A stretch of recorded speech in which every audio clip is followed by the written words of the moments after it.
Hard hitting vlogs.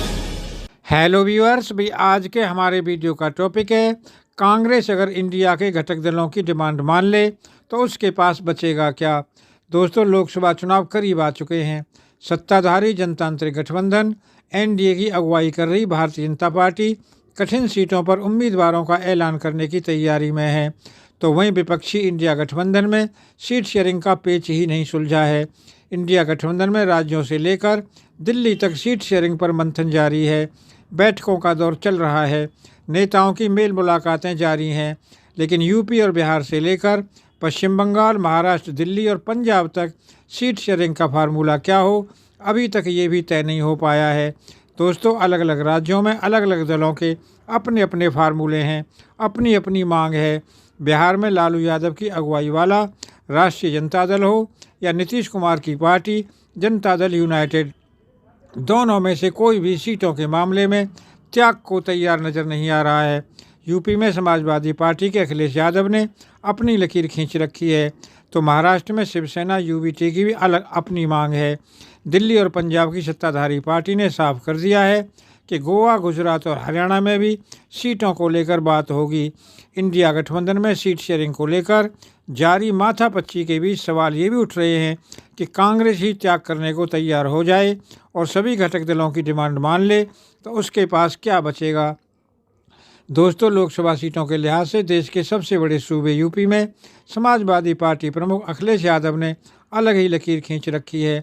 Akhilesh Yadav ने यह साफ कर दिया है कि यूपी में इंडिया गठबंधन का नेतृत्व समाजवादी पार्टी ही करेगी। समाजवादी पार्टी और कांग्रेस के बीच सीट बंटवारे पर एक तरफ बातचीत चल रही है, तो वहीं दूसरी तरफ अखिलेश पार्टी में ये संदेश देने में भी जुटे हैं कि हम 65 सीटों पर चुनाव लड़ेंगे। दोस्तों, बिहार में आरजेडी और जेडीयू भी 17 सीट से कम पर मानने को तैयार नहीं है।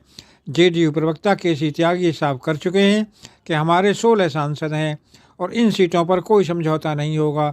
इन सीटों को छोड़कर बाकी सीटों पर समझौते की बात होगी। जेडीयू ने 2019 का चुनाव बीजेपी के साथ लड़ा था और पार्टी ने तब 17 सीटों पर उम्मीदवार उतारे थे।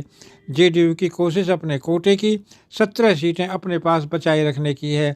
दोस्तों, दूसरी तरफ आरजेडी भी विधानसभा में सबसे बड़ा दल होने के नाते अधिक नहीं तो जेडीयू के बराबर सीटों की डिमांड कर रही है। आरजेडी जेडीयू से कम सीटों पर मानने को तैयार नहीं है। बिहार में लोकसभा की 40 सीटें हैं और इन्हीं दोनों दलों ने 34 सीटों पर दावा कर दिया है। लेफ्ट भी 6 सीटों की डिमांड कर रहा है। अब अगर ये मान लें कि कांग्रेस सभी सहयोगियों की बात मान लेती है तो सूबे में कांग्रेस को 1 या 2 सीट से ही संतोष करना पड़ जाएगा। दोस्तों, यूपी और बिहार के बाद बंगाल में भी कांग्रेस के लिए लोकसभा चुनाव से पहले अपने लिए गठबंधन में सीटें लेने की लड़ाई आसान नहीं है। पश्चिम बंगाल की सत्ताधारी तृणमूल कांग्रेस की प्रमुख ममता बनर्जी कांग्रेस को 2 से अधिक सीटें देने को तैयार नहीं है। अब ये चुनौती भी है कि लेफ्ट पार्टियां टीएमसी के साथ जाने को तैयार नहीं। अब अगर ये मान भी लें कि इंडिया गठबंधन सूबे में एकजुट होकर ही चुनाव मैदान में उतरता है तो फिर कांग्रेस 2 सीटों में अपने साथ लेफ्ट को भी कैसे एडजस्ट करेगी।